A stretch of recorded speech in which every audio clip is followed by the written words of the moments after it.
আসসালামু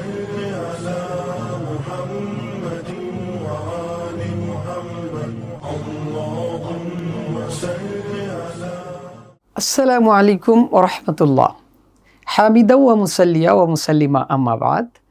আমরা ছোটদের আরবি শিক্ষা লেভেল 1-এর চতুর্থ দার্স কিভাবে পড়ব আজ দেখব ইনশাআল্লাহ। তো আসুন আমার সাথে অনুশীলন করি, আমার সাথে পড়ুন। সিন মিথলু সাআতুন, সাআতুন মানা ঘড়ি, সা সা সাআতুন। শিন মিথলু শামসুন, শামসুন মানা সূর্য, শ শ শামসুন। সাদ মিথলু সাওমুন, সাওমুন মানা রোজা, সা সা সাওমুন। ضاد মিথলু দিহকুন, দিহকুন মানা হাসি, দ দ দিহকুন। এভাবে করে আমাদেরকে এই পৃষ্ঠাটি প্রত্যেকটি হরফকে তার বিশুদ্ধ উচ্চারণ, হরফের বিশুদ্ধ নাম এবং একটি করে শব্দ সুন্দর করে একসাথে ছন্দ আকারে পড়তে হবে। এরপর আমরা চলে যাব পরবর্তী পৃষ্ঠাতে। এবার এই পৃষ্ঠায় আমরা তামরিন শুরু করব, অনুশীলন শুরু করব। প্রথম নং যে অনুশীলনটি রয়েছে, হরফের নাম বলি। আমাদেরকে এখানে হরফগুলোর বিশুদ্ধ নাম বলতে হবে। যেমন 1 নং যে হরফটি রয়েছে, এই হরফটির নাম কি? হরফটির নাম হচ্ছে বদ। এভাবে সুন্দর করে বলতে হবে। 2 নং হরফটির নাম কি? শিন। এই হরফটির নাম কি? সিন। এই হরফটির নাম কি? সাদ। এভাবে করে বাচ্চা হরফ চিনল কিনা এবং সেই হরফটির বিশুদ্ধ নাম বলতে পারছে কিনা এটার অনুশীলন এখানে করাতে হবে। এরপর দ্বিতীয় অনুশীলন, চিত্রের আরবি বলি। এই যে কিসের চিত্র? এটা 1 নংয়ে, এটা সাওমুনের, রমাদানের একটি চিত্র ফুটিয়ে তোলা হয়েছে। সাদ মিসলু সাওমুন পড়েছিলাম আমরা পূর্বে, তো এটা হচ্ছে সাওমুন।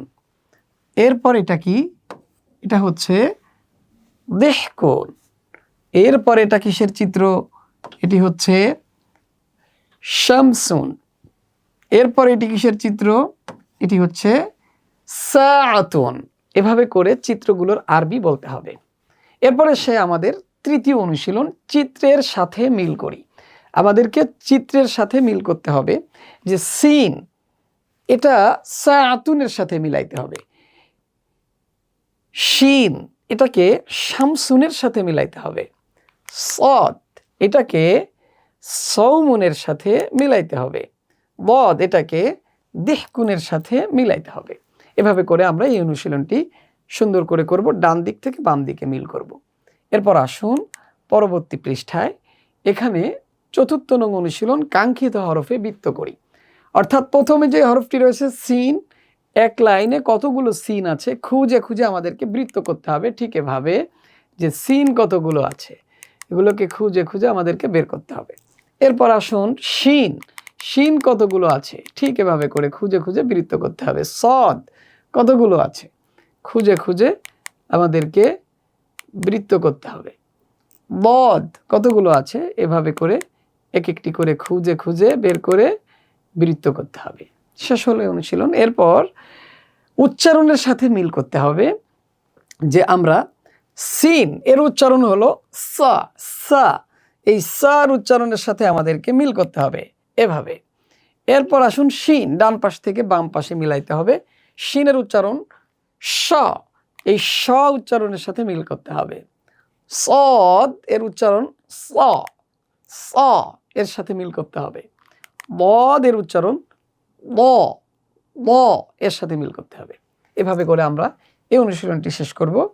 এরপর পরবর্তী পৃষ্ঠায় এসে আমরা লেখা শিখব সিন, শিন, স, বদ। পূর্বের নিয়ম অনুযায়ী প্রথমত আমরা সিনের উপরে হাত ঘুরাবো, সিন।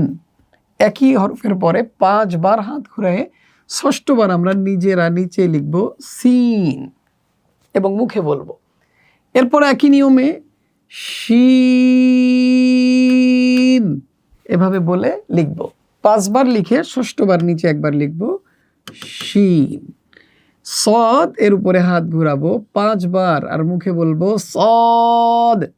ষষ্ঠবার এসে লিখব সদ। দদের উপরে 5 বার হাত ঘুরাবো, মুখে বলতে থাকবো দদ। ষষ্ঠবার এসে নিচে লিখব একই নিয়মে দদ। এখানে একটা বিষয় খেয়াল রাখতে হবে, সেটি হচ্ছে এই যে মাছের যে দাগটি রয়েছে, হরফটি দাগের কতটুকু উপরে যাবে কতটুকু নিচে আসবে এটা এখানে আমরা খেয়াল রাখব। এরপর আসুন খালি ঘর পূরণ করি। খালি ঘর পূরণ করতে হবে, সিন আসে, তাহলে এরপরে কি হবে? শিন। শিন। সদ আছে, এরপরে কি হবে? দদ। এরপর 9 নং অনুশীলনে এলোমেলো হরফ সাজিয়ে লিখি। এই সাজানোর ক্ষেত্রে আমাদেরকে প্রথম হরফটিকে কেটে লিখতে হবে। প্রথম যে হরফটি এই 4 হরফের মধ্যে, সেটি হচ্ছে সিন। এটাকে কেটে আমরা লিখব সিন। এরপর শিন, এটাকে কেটে এখানে লিখব শিন। সদ, এটাকে কেটে এখানে লিখব সদ। দদ, এটাকে কেটে এখানে লিখব দদ। এভাবে আমাদের এই অনুশীলনটি শেষ হবে। এরপর পরের হরফ লিখি ঝাই সিন, এরপরে শিন। সিন শিন, এরপর সদ। শিন সদ, এরপর দদ। এরপরে এসে আমরা লিখব মাঝের হরফ। ঝাই এবং শিন এর মাঝখানে আছে সিন। সিন সদ, মাঝে আছে শিন। শিন দদ, মাঝে আছে সদ। সদ। সিন শিন এর পূর্বে কোন হরফ আছে সেটা আমাদেরকে লিখতে হবে। এর পূর্বে হলো ঝাই। শিন এবং সদ। সদ আছে, তার পূর্বে শিন আছে, তার পূর্বে কি আছে? তার পূর্বে আছে সিন। সদ দদ আছে, সদের পূর্বে কি আছে? শিন। এভাবে করে আমাদেরকে এই অনুশীলনটি শেষ করতে হবে। আলহামদুলিল্লাহ, আমরা চতুর্থ দাসটি সুন্দরভাবে আল্লাহ আমাদেরকে আয়ত্ত করার তৌফিক দান করেন।